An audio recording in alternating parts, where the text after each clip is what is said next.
샬롬, 평안하셨습니까? 네. 예, 주님의 은혜 가운데 또 귀한 안식일 여러분과 함께 보내게 돼서 참으로 반갑습니다. 예수님께서 오실 날이 멀지 않았는데 정말 우리가 어떻게 준비를 해야 될까 많은 생각들을 할 수 있습니다만은 오늘 이 안식일에 은혜와 진리가 충만한 말씀으로 우리 오시는 주님을 우리 모두 영접할 수 있게 되기를 간절히 바랍니다. 자, 우리 에스겔 36장을 다시 한번 읽어보겠습니다. 에스겔 36장 26절 27절 또 새 영을 너희 속에 두고 새 마음을 너에게 주되 너희 육신에서 굳은 마음을 제하고 부드러운 마음을 줄 것이며 또 내 신을 너희 속에 두어 너희로 내 율례를 행하게 하리니 너희가 내 규례를 지켜 행할지라. 에스겔은 상당히 좀 어려운 그런 계시들을 많이 기록을 했습니다. 그래서 다음 장에 보면 마른 뼈들에 대한 그런 계시도 있고 여러 가지 계시가 있는데요. 그런 계시들 가운데 아주 의미가 깊은 말씀을 약속을 해 주셨습니다. 새 영을 너희 속에 두고 새 마음을 너희에게 주되 너희 육신에서 굳은 마음을 제한다 그랬습니다. 우리는 굳은 마음을 가지고 있습니다. 다른 표현으로 하자면 더러운 옷을 입고 있습니다. 이 옷을 벗지 않고는 이 마음을 제하지 않고는 부드러운 마음을 받을 수가 없습니다. 이것을 신약 성경에는 침례 요한과 예수님은 회개하라 천국이 가까웠느니라. 우리에게는 회개가 필요합니다. 믿음을 시작할 때 회개했다고 지금 회개하지 않아도 되는 것이 아닙니다. 우리는 언제나 주님 앞에 나올 때 회개하고 나와야 합니다. 예수님께서 공생애를 시작하시면서 제일 첫 번째로 하신 일은 성소를 정결케 하시는 일이었습니다. 그때 당시만 해도 이 성소는 상당히 부정했습니다. 왜냐하면 동물을 사고 파는 사람들 때문에 이건 교회에 왔는지 성전에 왔는지 시장에 왔는지 구분이 안 갈 정도로 아주 시끄럽고 정신이 없습니다. 그래서 예수님이 말씀하신 것처럼 만민이 기도하는 집인데 기도를 드릴 수가 없어요. 영적인 감화를 받고 하나님의 은혜를 받아야 될 장소가 참으로 타락한 장소가 되어버려서 예수님께서는 그것을 가장 첫 번째 일로 삼으시고 성소를 정결케 하셨습니다. 그리고 나서 하신 일이 뭐냐면 바로 그 성전의 정결이 바로 개인의 신앙에 있어서의 성소의 신앙의 회복을 가져오는 것이었습니다. 그래서 예수님께서는 한 사람을 이제 만나게 되셨는데요. 그 사람의 이름은 니고데모라 하는 사람이었습니다. 그런데 이 사람은 상당히 지위가 높고 그 다음에 신앙심도 좋은 사람이었습니다.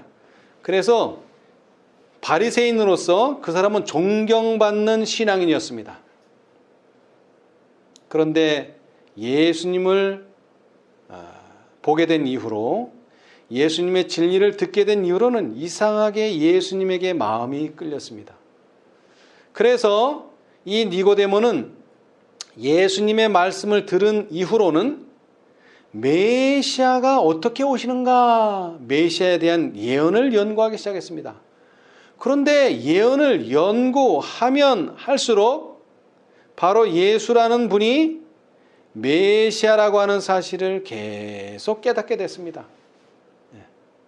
그래서 이 예수님을 만나서 좀 내가 대화를 좀 나눠봐야 되겠다 하고서 어느 날 저녁에 예수님을 찾아오게 됐습니다. 우리 요한복음 3장을 보겠습니다.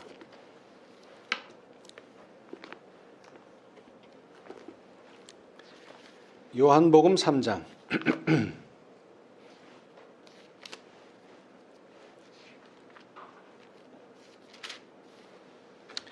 요한복음 3장 1절에 바리새인 중에 니고데모라 하는 사람이 있으니 유대인의 관원이라. 그가 밤에 예수께 와서 가로되 랍비여 우리가 당신은 하나님께로서 오신 선생인 줄 아나이다. 하나님이 함께 하시지 아니하시면 당신의 행하시는 이 표적을 아무도 할 수 없음이니이다. 여기에서 우리가 알 수 있는 것처럼 바리새인 중에 한 사람 니고데모는 예수님을 조용히 찾아왔습니다. 다른 말로 하자면 니고데모는 아무도 없이 예수님을 직접 만나서 지금 우리가 볼 모든 내용들을 대화를 나눴습니다. 그런데 어떻게 요한은 그것을 여기다 기록했을까요?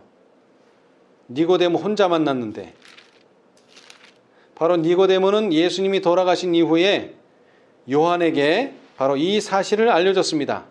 니고데모는 그 회견에 대한 이야기를 요한에게 설명하였으며 요한은 자기의 붓으로 그 이야기를 수많은 사람들의 교훈을 위하여 기록하였다. 왜냐하면 이 요한과의 대화에서 기독교인이면 누구나 알고 믿고 있는 하나님이 세상을 이처럼 사랑하사 독생자를 주셨으니 이는 저를 믿는 자마다 멸망치 않고 영생을 얻게 하려 하심이니라. 이 성경절이 그 니고데모와의 대화 속에 들어 있습니다. 그래서 우리는 오늘 이 생명의 도, 니고데모에게 주신 이 생명의 도를 우리는 다시 한번 이 시간 배워보기를 원합니다. 니고데모는 바리새인이었습니다. 바리새인은요, 안식일을 유대인들 중에서도 아주 철저히 잘 지키는 사람입니다. 심지어는 일주일에 2번씩 금식을 하고요. 그 다음에 11조는 근체의 11조, 그러니까 채소의 11조까지도 아주 철저하게 구분해서 드리는 아주 그러한 철저히 율법을 지키는 그런 사람이었었어요. 그런데다가 이 사람은 관원이었습니다. 오늘 우리로 말하자면 국회의원, 그 나라의 국회의원 정도 되는 아주 높은 신분을 가지고 있었고, 그는 또 구호사업도 잘했어요. 그래서 사람들이 이 니고데모를 아주 좋게 보고 존경하는 인물이었습니다. 그래서 자기가 생각할 때 자기는 부족한 것이 없다 이렇게 생각을 하고 예수님 앞에 나왔는데, 이상하게 예수님 앞에서는 자기가 너무나 부족하고 연약하고 무엇인가가 필요한 사람으로 느껴졌어요. 그런데 아니나 다를까 예수님께서는 그가 이렇게 말했는데도 거기에 대답지 아니하시고 이렇게 말씀하셨어요. 진실로 내게 이르노니 사람이 거듭나지 아니하면 하나님 나라를 볼 수 없느니라. 이것은 니고데모에게 아주 대단한 충격이었습니다. 니고데모는 당연히 자기는 하나님 나라를 볼 수 있을 것이라고 생각했어요. 왜? 유대인으로 태어났고 바리새인으로 태어났고 그 다음에 11조 잘 내고 회당 잘 다니고 선한 사업 잘하고 뭐 하나 흠잡을 게 없는 사람이었었어요. 근데 예수님은 그에게 하나님 나라를 볼 수 없다, 이거 하지 아니하면, 그것이 바로 거듭나지 아니하면. 사실 이 단어는 그때 당시에 많은 유대인들이 알고 있는 이야기입니다. 그런데 사람이 거듭난다 또는 사람이 새로 태어난다는 말은 누구에게만 적용해 왔느냐 하면 이방인에게만 적용해 왔어요. 이방인은 태어날 때부터 이방인으로 태어났기 때문에 그런 사람들은 회개하고 개종을 해야 된다. 개종이 곧 회개다 이렇게 생각했어요. 그런데 자기는 개종할 이유가 없어요. 왜? 모태교인이기 때문에. 태어나면서부터 이 사람은 유대인이에요. 태어나면서부터 이 사람은 기독교가 자신의 본인의 종교였어요. 개종할 이유가 없죠. 그래서 그는 곧 회개도 할 필요가 없는 줄 알았어요.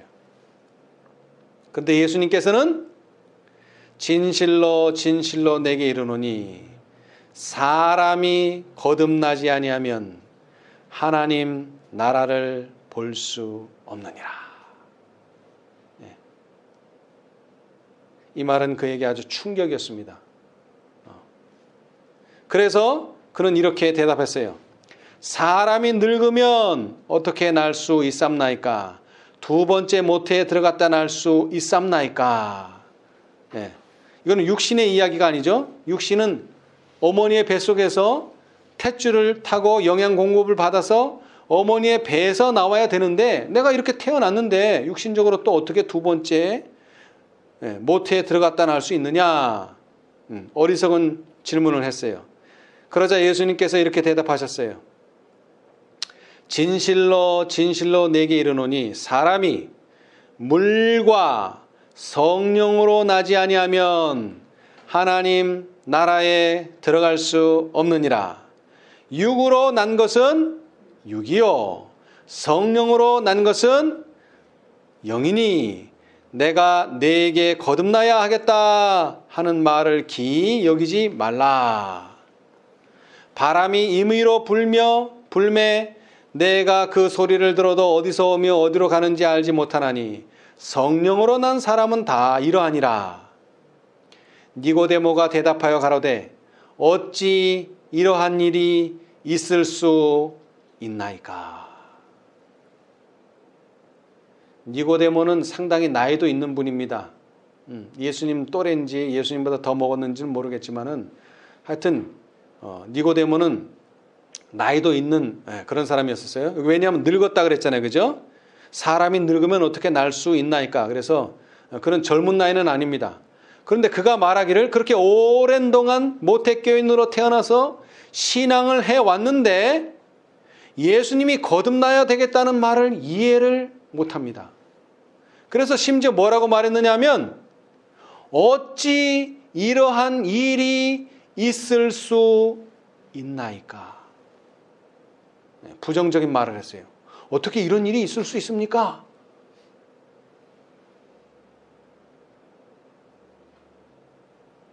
자, 그러자 예수님께서는 더 강력히 말씀하셨죠. 진실로 진실로 내게 이르노니 우리 아는 것을 말하고 본 것을 증거하노라. 그러니까 이런 일이 있을 수 있다는 얘기예요? 없다는 얘기예요? 있다는 얘기죠. 알고 뭐 하라는 거예요? 봤다 이거예요. 알고 본 것을 뭐 한다는 거죠? 증거한다. 그러나 너희가 우리의 증거를 뭐 하지 않는다? 받지 아니하는도다. 지금 내가 영적으로 얘기했는데 이것은 실제로 벌어지는 일이다. 왜? 본 것을 말했으니까. 본 것. 그리고 아는 것을 얘기하는데 네가 지금 받아들이지 않는다. 내가 땅의 일을 말하여도 너희가 믿지 아니하거든 하물며 하늘 일을 말하면 어떻게 믿겠느냐? 하늘에서 내려온 자 곧 인자 외에는 하늘에 올라간 자가 없느니라. 그리고 하시는 말씀이 또 중요한데요. 모세가 광야에서 뱀을 든 것 같이 인자도 들려야 하리니. 여러분, 많은 사람들이 예수를 믿기는 믿는데 어떤 예수를 믿느냐? 예언되지 않은 예수를 믿어요. 예언되지 않은 예수. 그냥 2000년 전에 예수가 돌아가셨잖아. 그러니까 그분 믿으면 돼. 그냥 그런 식으로요. 그런데 이 니고데모에게는 아까도 말했지만 니고데모는 예수님을 알고부터 메시아에 대한 예언을 연구하기 시작했죠. 그래서 이 메시아가 예수님이 점점 메시아라고 하는 사실을 확신할 수 있었는데 아직도 그 확신은 강력하지 않아서 직접적으로 예수님의 제자가 되지는 않았습니다. 이분은. 자, 그런데 예수님께서는 하나 예언을 하셨어요. 뭐라고 예언하셨냐면 모세가 광야에서 뱀을 든 것 같이 인자도 들려야 하리니. 인자도 뱀처럼 광야에서 든 뱀처럼 들린다 하는 예언을 하셨어요. 그래서 그 예언이 언제 성취됐느냐 하면 3년 후에 예수님께서 십자가에 달리시는 것을 보고 누가요? 이 니고데모가 예수님의 무덤을 마련했고 예수님을 장사 드려줄 수가 있었어요. 예수님의 제자들은 다 도망갔지만. 자, 그런데 예수님께서는 이 예언을 그냥 말씀하시지 않고 모세가 광야에서 뱀을 든 것 같이 인자가 들린다라고 말씀하셨습니다. 이스라엘 백성들이 불뱀에 물린 것은 이스라엘이 출애굽하고 나서 바로 그런 일이 벌어지지 않았습니다. 이스라엘이 한 40년, 거의 40년간을 광야에서 돌고 돌았는데 한 사람도 불뱀에 물린 사람이 없었어요. 그때까지는. 왜냐하면 이 광야는 뱀이 많은 곳입니다. 그런데 왜 불뱀이라 불렀느냐면 불같이 쏴서 이 뱀에 물리면 거의 죽습니다. 그것도 즉시로 죽습니다. 뭐 한 달, 두 달 가는 게 아닙니다. 거의 하루나 이틀 만에 빨리 죽습니다. 그런데 이 사람들은 이 뱀에 물린 사람이 그때까지는 한 명도 없었어요. 더 나아가서 이스라엘 백성들은 불기둥, 구름기둥으로 인도해 주시고 물을 먹여주시고 만나를 주시고 온갖 편의가 다 이스라엘 백성들에게 제공됐어요. 근데 그 사람들이 감사했느냐? 감사를 안 했어요. 오히려 무슨 부족과 무슨 어려움을 당하면 항상 뭐 하느냐?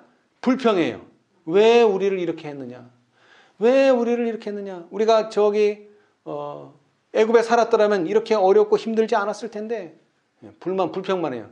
하나님이 그들을 위해서 베푸신 은혜는 하나도 기억 안 해요. 뭐가 올 때요? 어려움과 시련과 곤란함이 올 때에.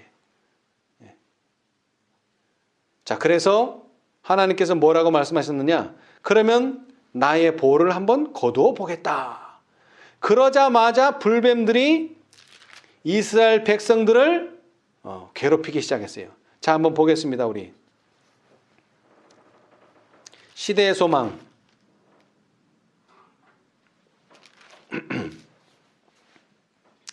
174페이지 구속의 역사 656페이지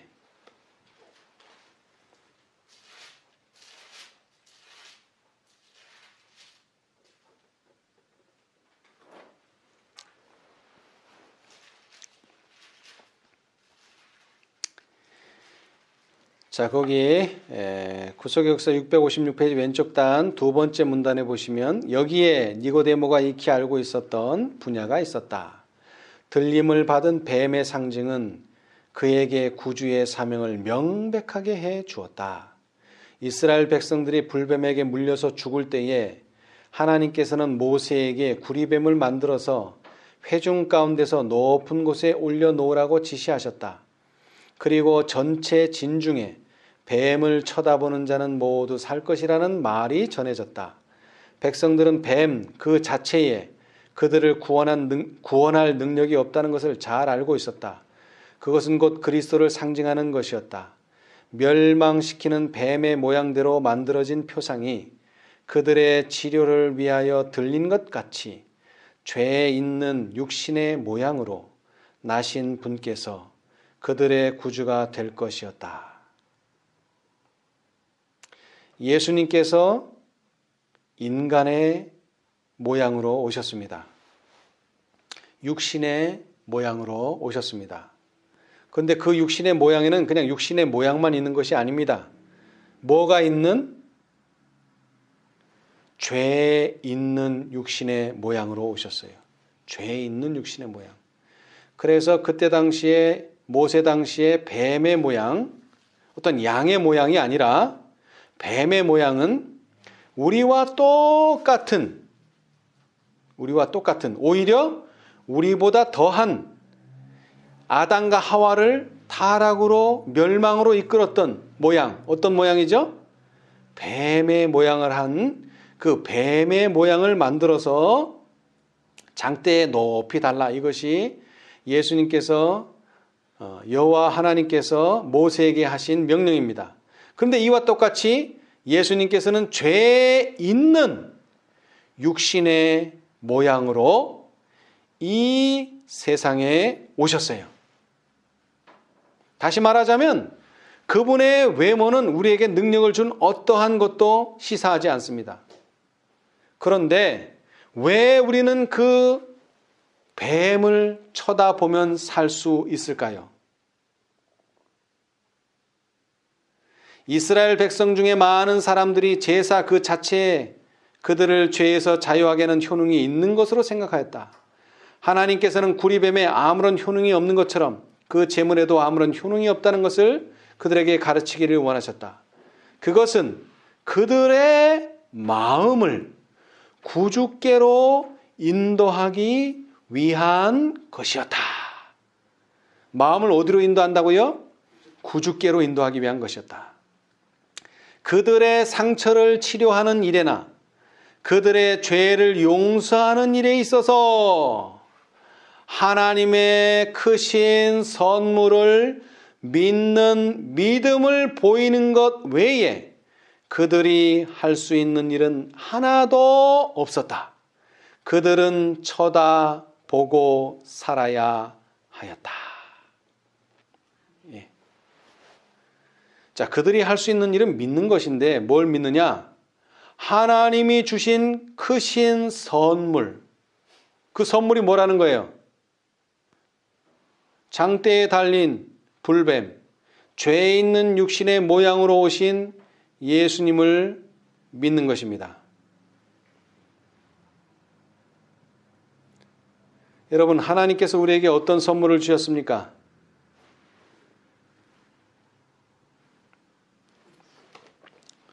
네? 하나님께서 뭘 주셨어요? 요한복음 3장 16절. 하나님이 세상을 이처럼 사랑하사 뭘 주셨다고요? 독생자를 주셨으니. 하나님께서는, 아버지 하나님께서는 하나님의 크신 선물로 예수님을 주셨습니다. 자, 시대소망 565페이지.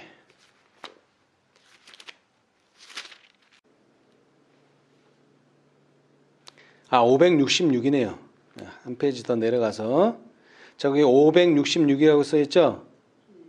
주께서는 당신의 인간 가족에게 지극히 관대하셨으므로 그 이상 더하실 수 있다고 말할 수는 없었다. 하나님께서는 예수님을 무엇으로? 선물로 주심으로 뭘 주셨어요? 온 하늘을 주셨다. 예. 온 하늘을 주신 거예요. 예수님을 주심으로. 예.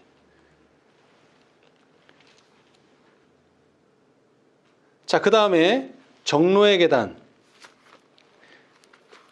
68페이지.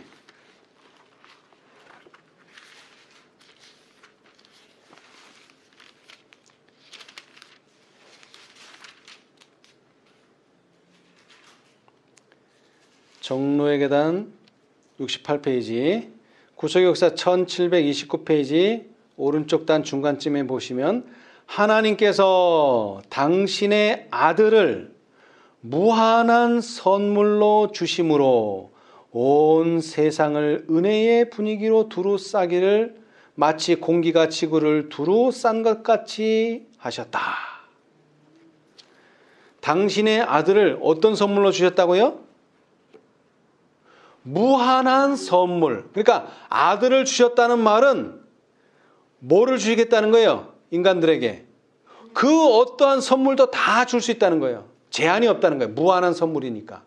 아들을 주심으로 하나님은 이제 인간들에게 그 어떤 것도 감추어 놓지 않고 그 어떤 것도 안 주시겠다는 것이 없어요. 아들을 주셨다는 자체가 그렇습니다. 그런데 그것을 성경은 요한복음 3장 16절에 하나님이 세상을 이처럼 사랑하사 독생자를 주셨다 이렇게 말하고 있어요. 뭐로? 선물로. 그런 예수님께서 이제 오셨어요. 그래서 요한복음 4장 10절 예수께서 대답하여 가라사대 내가 만일 하나님의 선물과 또 내게 물 좀 달라 하는 이가 누구인 줄 알았더면 내가 그에게 구하였을 것이요 그가 생수를 내게 주었으리라. 여기에 무슨 말이 나오죠? 하나님의 선물. 하나님의 선물. 이 하나님의 선물은 뭡니까? 이 하나님의 선물은 뭐예요? 요한복음 7장 39절. 요한복음 7장 39절. 이는 그를 믿는 자의 받을 성령을 가리켜 하신 것이라. 그 위를 보니까 나를 믿는 자는 성경의 이름과 같이 뭐라고요? 그 배에서 생수의 강이 흘러나리라. 근데 그것은 뭘 말한다고요? 그를 믿는 자의 받을 성령을 가리킨다. 이 사마리아 여인에게 뭘 약속하셨어요? 하나님의 선물, 생수. 하나님의 선물 생수. 그래서 누가복음 11장 13절 구하라 그러면 주실 것이요 찾으라 그러면 얻을 것이요 문을 두드리라 그러면 너희에게 열리리니 라는 말씀의 끝에 뭐라고 말씀하셨느냐? 누가복음 11장 13절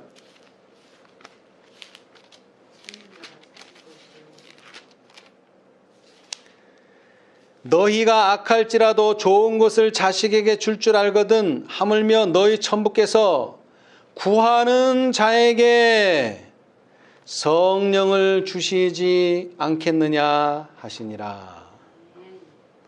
예수님께서는 성령도 선물로 주신다고 사마리아 여인에게 약속하셨어요. 자, 우리 산상보훈 132페이지 산상보훈 132페이지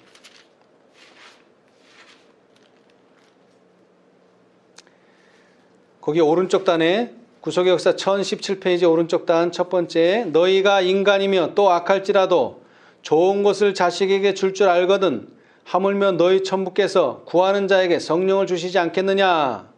누가복음 11장 13절 하나님의 대리자이신 성령이야말로 모든 선물 가운데 가장 큰 선물이다. 예수님 자신도 선물이지만 예수님이 또 무슨 선물을 약속하셨어요? 성령을. 그런데 이 성령은 무슨 선물이다? 가장 큰 선물이다. 왜 가장 큰 선물이냐? 성령이 뭐를 가르쳐 준다 그랬어요? 죄에 대하여, 의에 대하여, 심판에 대하여, 그리고 너희를 진리 가운데로 인도하시겠다. 그래서 너희를 영원한 생명 가운데로 인도하기 위해서는 성령이 우리 마음에 오셔야 합니다. 근데 그 성령을 어떻게 주시겠다고요? 선물로 주시겠다. 그래서 시대의 소망 688페이지는 가장 필요하고 완전한 선물이라 그랬어요. 시대의 소망 668페이지 시대의 소망 668페이지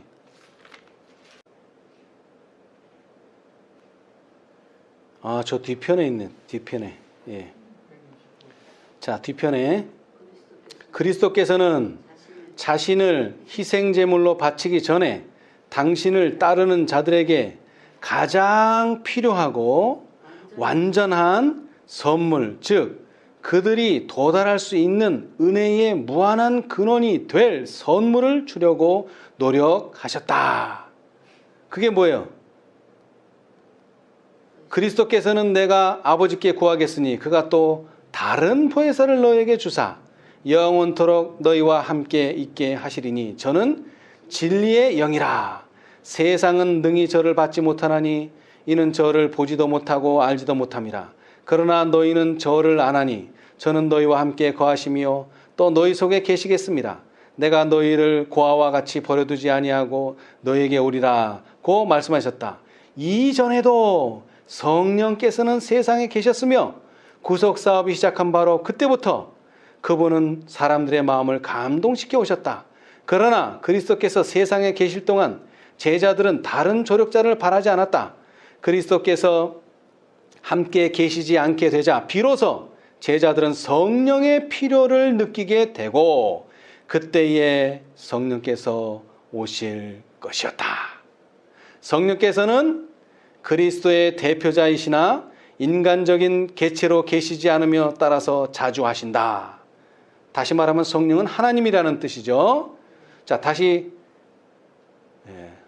요약하자면 우리에게 가장 필요하고 완전한 선물, 즉 그들이 도달할 수 있는 은혜의 무한한 근원이 될 선물, 성령을 선물로 주시겠다고 약속하셨습니다. 자, 그러면 구원은 또 무엇입니까? 구원도 선물이죠. 구원도 선물입니다. 영원한 생명도 선물이요, 구원도 선물이에요. 믿음과 행함 91페이지에 우리는 믿음을 통하여 은혜로 구원을 얻는데 그것은 우리 자신의 것이 아니고 하나님의 선물이다.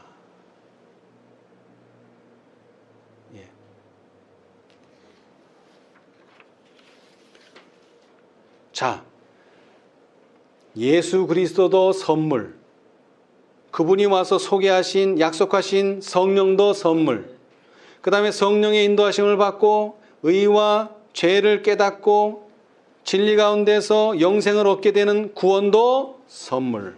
모든 것이 다 선물로 주어졌어요. 자, 그러면 우리는 이 선물을 어떻게 받을 수 있을까요? 자, 정확히 말하면 믿음으로가 아니라 믿음을 행사함으로입니다. 자, 우리 보겠습니다.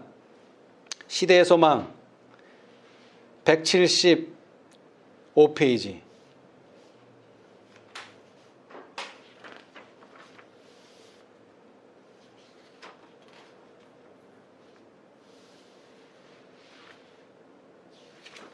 시대의 소망 175페이지.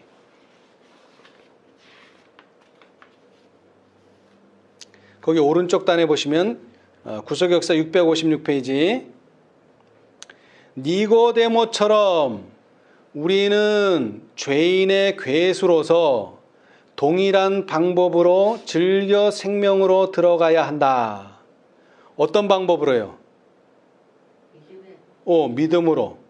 그리스도 밖에는 천하 인간의 구원을 얻을 만한 다른 이름을 우리에게 주신 일이 없음이니라. 우리는 믿음으로 하나님의 은혜를 받는다. 그러나 믿음이 우리의 구주는 아니다. 그것은 아무 유익도 주지 못한다. 믿음은 우리가 그리스도를 붙잡고 죄의 치료제인 그분의 공로를 힘입는 손이다. 다시 말하면 믿음이 있어야지만, 손이 있어야지만 뭐를 붙든다는 거예요? 예수를 붙들고, 그 다음에는요, 성령을 붙들고, 또 구원의 선물을 붙들 수 있다는 거예요. 뭐 없이는 안 되죠? 믿음 없이는 안 됩니다. 믿음. 자, 그런데 그리고 우리는 하나님의 성령의 도우심이 없이는 회개조차 할 수가 없다.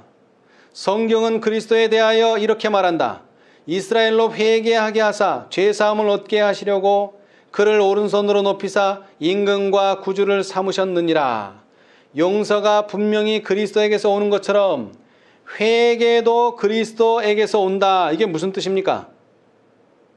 용서도 예수님에게서 오는 것처럼 회개도 그리스도에게서 온다. 이게 무슨 뜻이에요? 자, 쉬운 말로 예수님이 선물이고 그 선물을 주시는 분도 예수님이시다. 다시 말하자면 회개도 뭐라? 선물이다. 회개도 선물이에요. 그러니까 예수님도 선물, 성령도 선물, 구원도 선물, 또 뭐도 선물? 회개도 선물이에요. 회개. 회개도 선물이에요. 근데 선물이라는 뜻이 뭡니까? 선물이라는 뜻이 내가 뭐를 해서 얻어내는 게 아니라는 거예요. 내가 뭐를 해서. 자, 쉬운 예를 들어봅시다. 우리는 안식일을 지켜서 거룩해지는 게 아닙니다. 안식일이 우리를 거룩하게 만들어주는 것이지. 우리가 안식일을 지킴으로 거룩하게 되는 게 아니에요. 다시 말하면 유대인들은 안식일을 지키긴 지켰는데 왜 지켰느냐? 자신들이 거룩하다는 것을 보여주기 위해서 안식일을 지켰어요. 그런데 예수님께서는 율법에는 안식일을 어떻게 지키라고 했습니까? 출애굽기 20장 8절. 예, 기억하고 그 다음에는 어떻게 지키라? 거룩히 지키라 그랬어요. 안식일을 그냥 지키는 게 아니에요. 어떻게 지키라? 안식일을 기억하여 거룩히 지키라. 그럼 어떻게 지키는 게 거룩하게 지키는 걸까요? 어떻게 지키는 게 거룩하게 지키는 거예요?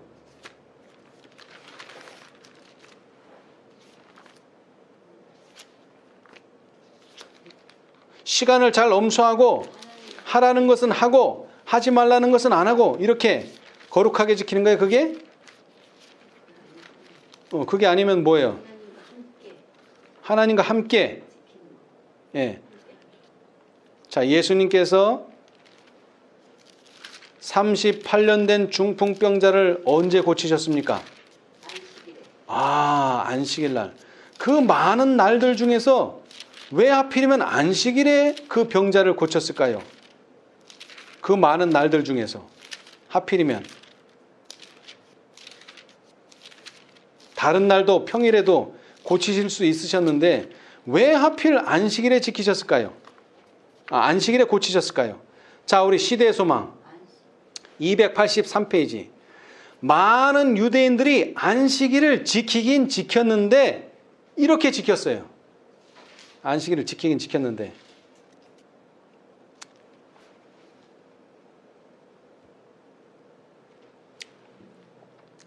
자, 시대의 소망 283페이지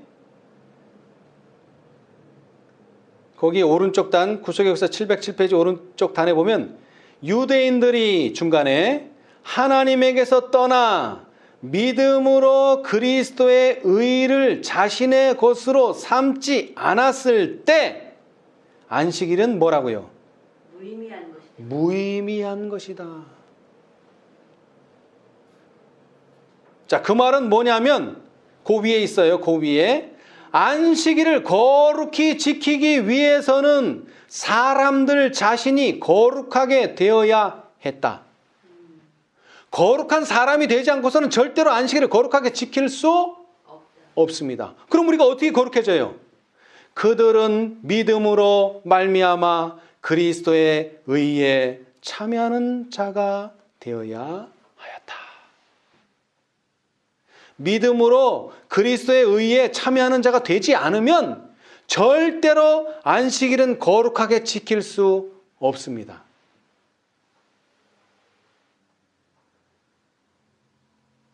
자, 그럼 우리가 믿음으로 어떻게 그리스도의 의에 참여할 수 있어요? 어떻게 우리가 믿음으로 그리스도의 의에 참여할 수 있어요? 예수님께서 주셨다는 것을 말씀 그대로 그냥 믿음으로 받아들이면 됩니다. 그럼 우리가 거룩해져요.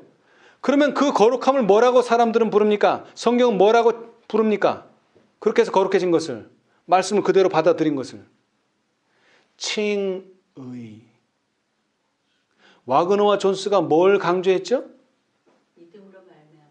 믿음으로 말미암는 칭의. 그래서 우리 재림교인들이 다 의에 참여하는 자가 돼야지만 우리가 지키는 안식일이 어떤 안식일이 된다고요?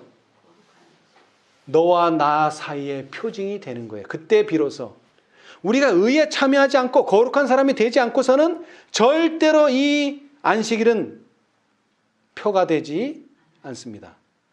자, 그래서 좀 더 읽어보면 유대인들이 하나님에게서 떠난 믿음으로 그리스도의 의를 자신의 것으로 삼지 않았을 때 안식일은 그들에게 무의미한 것이 되었다. 사단은 자신을 높이고 사람들의 사람들을 그리스도에게서 떠나게 하려고 힘썼으며 안식일을 왜곡시키려고 활동하였는데 그 이유는 안식일이 그리스도의 능력의 표징이기 때문이다. 유대의 지도자들은 하나님의 안식의 날을 무거운 짐이 되는 요구사항들로 둘러싸서 사단의 뜻을 성취시켰다. 그리스도의 시대의 안식일은 매우 왜곡되어서 이 날의 준수는 사랑하시는 하늘 아버지의 품성보다는 오히려 이기적이고 변덕스러운 사람들의 품성을 반영하였다. 랍비들은 사실상 사람들이 순종할 수 없는 율법을 주신 분으로 하나님을 나타냈다.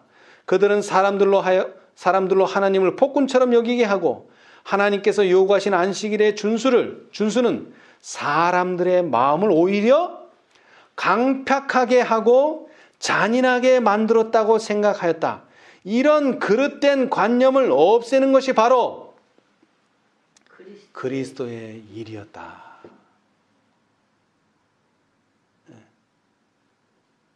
쉬운 예로 세상 사람들이 왜 재림교인을 재림교인이라고 안 부르고 안식교인이라고 부릅니까? 그것은 그들의 조롱이 섞여 있어요. 그들의 조롱.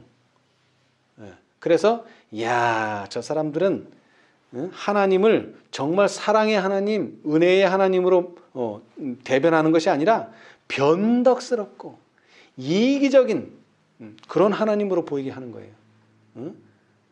우리가 즐겨 먹는 것들도 먹지 않고 저 사람들은 아주 그냥 이상한 것을 먹고 그 다음에 우리가 예배드리는 날에 예배드리지 않고 이상한 날에 예배드리고 그런 말 그대로 이단자로 보는 거예요. 이단자.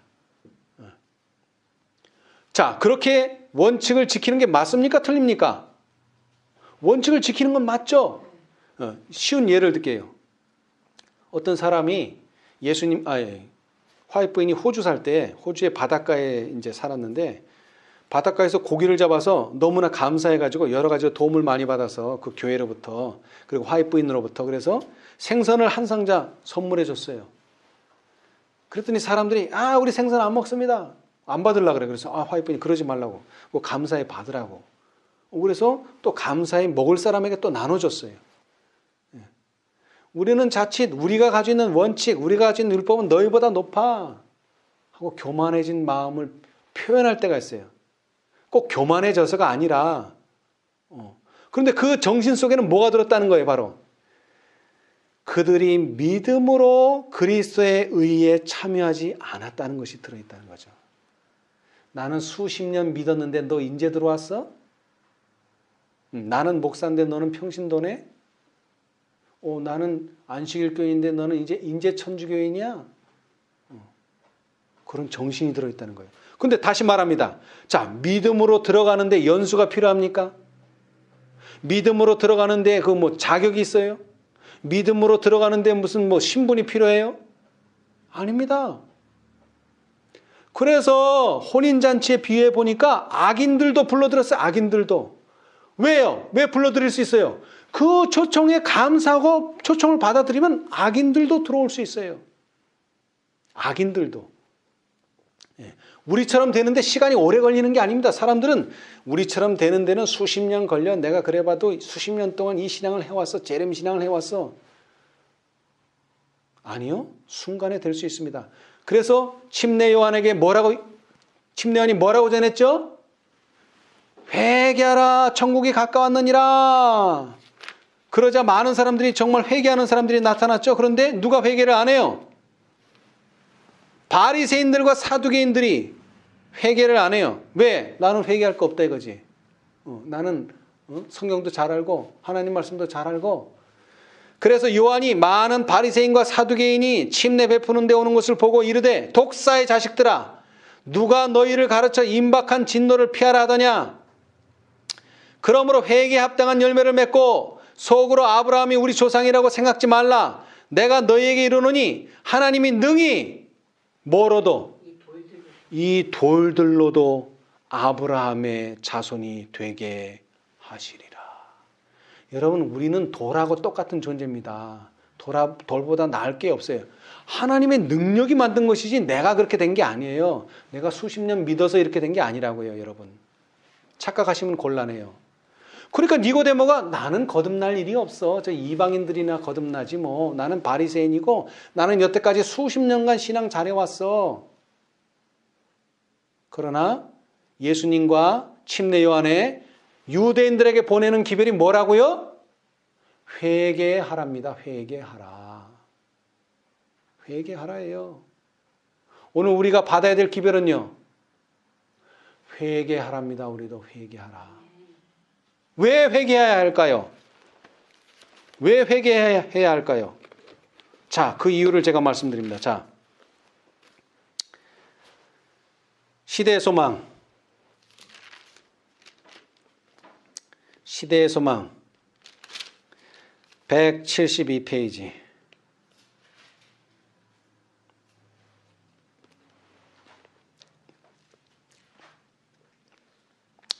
구속의 역사 654페이지.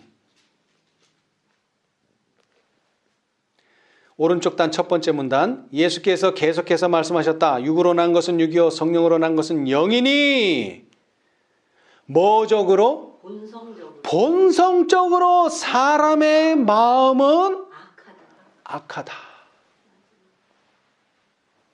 내가 뭐를 하고 안 하고의 문제가 아니에요. 우리 본성이 악하다는 거예요. 본성이. 그러니까 뭐가 변해야 돼요 지금? 이 본성이 변해야 되는 거예요. 이 본성이. 그러므로 누가 깨끗한 것을 더러운 것 가운데 낼 수 있으리까? 하나도 없나이다. 어떤 인간의 발명품이라도 죄 지은 영혼을 위한 치료제를 발견할 수 없다. 육신의 생각은 하나님과 원수가 되나니 이는 하나님의 법에 굴복하지 아니할 뿐 아니라 할 수도 없음이라. 마음에서 나오는 것은 악한 생각과 살인과 간음과 음란과 도적질과 거짓 증거와 회방이다. 이거 악인들한테서만 나오는 게 아닙니다. 우리한테서도 나와요 이게.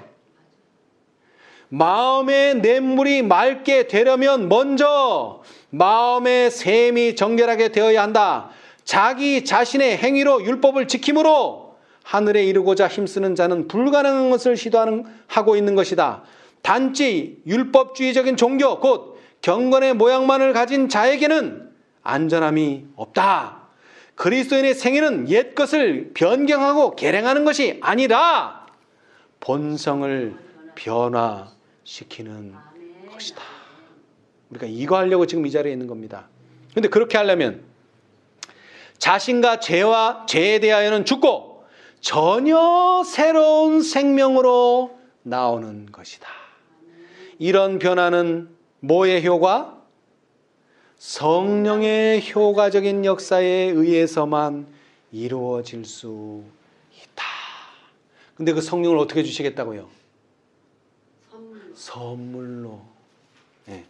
자, 우리 마지막으로 이 말씀만 읽고 마치겠는데 이 니고데모의 대화에서 예수님께서는 성경 어디에도 기록되어 있지 않는 완전하게 단계적으로 생명을 얻는 도를 설명하고 계세요. 어디에도 설명되어 있지 않아요. 왜냐하면 이 생명의 도는 누구하고 직접 말씀하신 거죠? 니고데모와 회견하시면서 예수님은 구속의 경륜과 세상에 대한 당신의 사명을 드러내셨다. 예수께서 그 후에 하신 설교 말씀 가운데 하늘나라를 유업으로 받을 모든 사람들의 마음속에 이루어져야 할 필요가 있는 과업을 그처럼 완전하게 단계적으로 설명하신 경우는 이외에는 없다. 여기에만 뭐가 설명되어 있다고요? 단계적으로 설명되어 있어요. 그 단계를 보고 마치겠어요. 자, 왼쪽 페이지 오른쪽 단 시대 소망 175, 176 구속의 역사 656페이지 오른쪽 단 밑에서 두 번째. 그러면 우리는 어떻게 구원을 받을 수 있는가?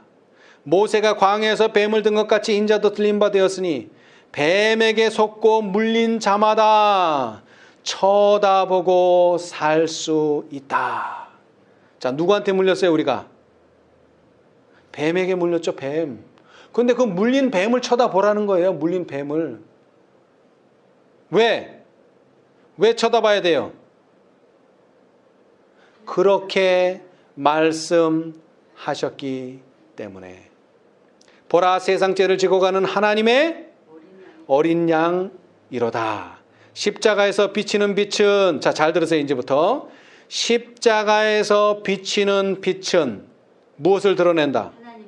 하나님의 사랑을 드러낸다. 그분의 사랑은 우리를 그분께로 이끌어준다. 자, 첫 번째가 뭐예요? 첫 번째가 십자가를 보는 것입니다. 왜? 십자가에 뭐가 나타나니까? 하나님의 사랑이 나타나요. 그 하나님의 사랑을 보고 깨달을 때 우리가 어디로 이끌려가요? 그분께로 이끌어준다. 그분께로 이끌어준다는 거예요. 십자가를 보게 될 때 만일 우리가 이 이끄심에 뭐하지만 않는다면 여러분 예수님한테 가려고 노력하실 필요 없어요. 예수님은 자석과 같아요. 뭐를 보는 순간, 하나님의 사랑을 보는 순간 우리는 어떻게 돼요? 저절로 자석의 힘에 의해서 끌려가게 돼 있어요. 뭐만 하지 않는다면? 저항하지 않는다면. 두 번째, 저항하지 않는 것입니다. 그럼 끌려가게 돼 있어요. 자, 그럼 우리가 어디로 가죠? 끌려가서 어디로 가요?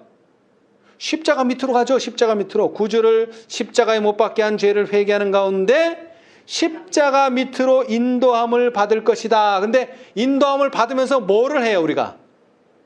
인도함을 받으면서 끌려가면서 뭐를 해요? 회개라는 것을 하게 됩니다. 회개. 이것이 진정한 회개예요. 내가 무슨 죄를 졌더라? 내가 누구 거 훔쳤나? 생각해서 나오는 회개가 아니에요. 이것은 저절로 나오는 회개입니다. 내가 죄인이라는 것을 깨닫게 해주는 거예요. 그래서 십자가 밑으로 인도함을 받고 그때에 어떻게 돼요? 하나님의 영, 다시 말하면 성령께서 세 번째, 믿음을 통하여 사람의 심령에 새 생명을 낳는다. 새 생명이 나아진 거예요. 새 생명이 나아지면 어떻게 됩니까? 사상과 욕망은 그리스도의 뜻에 순종하게 된다. 마음과 정신은 우리들 속에 역사하여 모든 것을 당신께 복종하게 하시는 그분의 형상으로 새로 지음을 받는다. 아멘. 자, 그 다음에 네 번째, 그때에 이렇게 새롭게 지음을 받고 예수님의 성령께서 우리의 마음에 거하심으로 사상과 욕망이 그리스도의 뜻에 순종하게 될 때, 그때에 비로소 뭐가 되는 거예요? 이제 네 번째, 하나님의 율법이 마음과 정신에 기록되며 우리는 그리스도와 더불어 나의 하나님이여 내가 주의 뜻 행하기를 즐기나이다 고 말할 수 있게 된다. 자, 다시 얘기합니다. 에스겔 36장 26절에 뭐를 둔다 그랬어요? 새 영부터 들어와야 돼. 그게 들어오지 않고서는 우리에게 새 마음이 들어오지 않아요. 또 새 영을 너희 속에 두고 새 마음을 너에게 주되 뭐를 제하라고요? 너희 육신에서 굳은 마음을 제하고, 이게 회개라 그랬어요. 회개. 내 더러운 옷을 벗어 던지는 거예요. 근데 어떻게 벗을 수 있어요, 우리가?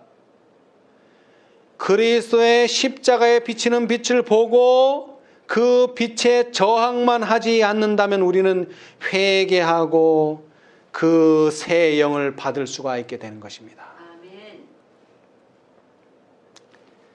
오늘 이 자리에서 우리 모두 하나님의 새 영을 받게 되시기를 바랍니다. 아멘. 성령을 받게 되시기를 바랍니다. 아멘. 하나님께서는 이 성령을 주시기를 원하십니다. 근데 그 성령을 받기 전에 우리가 해야 될 일은 예수님의 십자가, 모세가 광야에서 뱀을 든 것 같이 인자도 들린 바 되었으니, 한 말씀만 읽고 마치겠습니다. 구속의 계획은 하나의 희생, 곧 하나의 선물을 통하여 세워졌다. 예수님께서는 자신의 그 모든 요소를, 왕으로서 하나님으로서의 모든 요소를 희생하시고 희생 제물이 되셨어요. 그래서 그 희생하신 것을 뭐로 주신다고? 우리에게 선물로 주시는 거예요. 이 선물은 그냥 만들어진 게 아니에요. 희생을 통해서 선물이 만들어진 거예요. 근데 사람들은 선물은 받고 싶어는 하는데 그 희생으로 만들어졌다는 것을 인정하기는 싫은 거예요. 그러니까 부자법관 같은 사람들이 생기죠. 그 많은 재산을 내가 왜 가난한 자를 위해서 주는가? 왜? 하나님께서, 예수님께서 너에게 그렇게 그 재산을 나눠주라는 말은 뭐를 받으라는 말이에요? 하나님의 선물을 받으라는 것이죠. 예수 그리스도를 받고 성령을 받고 회개를 받고 영생을 받으라는 것이에요. 그것이 받았을 때에 우리의 넉넉함으로 뭘 나눠줄 수 있어요? 이제 내 육신에 가진 모든 것들을 이제 하나님의 사업을 위해서 나눠줄 수 있는 것이죠. 자, 그런데 우리의 가장 중요한 거 뭐를 버려야 합니까? 본성을 버려야 됩니다. 우리 본성. 더 정확히 말하자면 내 사상, 내 욕망, 내 마음, 내 정신을 이제 우리는 하나님께 드려야 됩니다. 그럼 하나님께서는요, 예수도 주시고 성령도 주시고 회개도 주시고 더 나아가서는 영생을 선물로 주십니다. 우리 모두 니고데모와 같은 형편에 있기는 하지만 우리는 부자가 아닙니다. 절대로. 우리는 넉넉한 자가 아닙니다. 우리는 믿음으로 그리스도에 의해 참여하는 자가 되어서 특별히 이 안식일에 주는 복도 얻어야 됩니다. 더 나아가서 하나님이 주시는 영원한 생명을 얻어야 합니다. 오늘 이 귀한 안식일에 이 놀라운 진리를 깨닫고 우리 모두 하나님의 선물을, 하나님의 말씀을 받아들임으로 믿음으로 받아들여서 우리 모두 이 놀라운 하나님의 특권을 누리게 되는 저와 여러분이 되시기를 간절히 바라면서 말씀 마치겠습니다. 감사합니다. 하늘에 계시는 감사하신 저희들의 아버지, 오늘 우리에게 니고데모에게 아무 숨김없이 구원의 도를 밝히 드러내 주셨사오니 감사합니다. 이 놀라운 구원의 도를 이제 요한이 기록하여 참으로 하나님께서 우리에게 바라시는 구원이 어떻게 우리에게 이르러 올 수 있는지 단계적으로 설명해 주셨사오니 감사합니다. 우리가 이제 장대 위에 달리신 그 예수 그리스도를 바라봄으로, 십자가의 희생을 바라봄으로 하나님의 사랑을 깨닫게 해 주시옵소서. 우리가 당신의 사랑을 깨닫게 될 때에 우리는 이제 자석에 끌림과 같이 당신의 십자가 밑으로 나아가겠습니다. 우리가 저항하지 않도록 도와주시옵소서.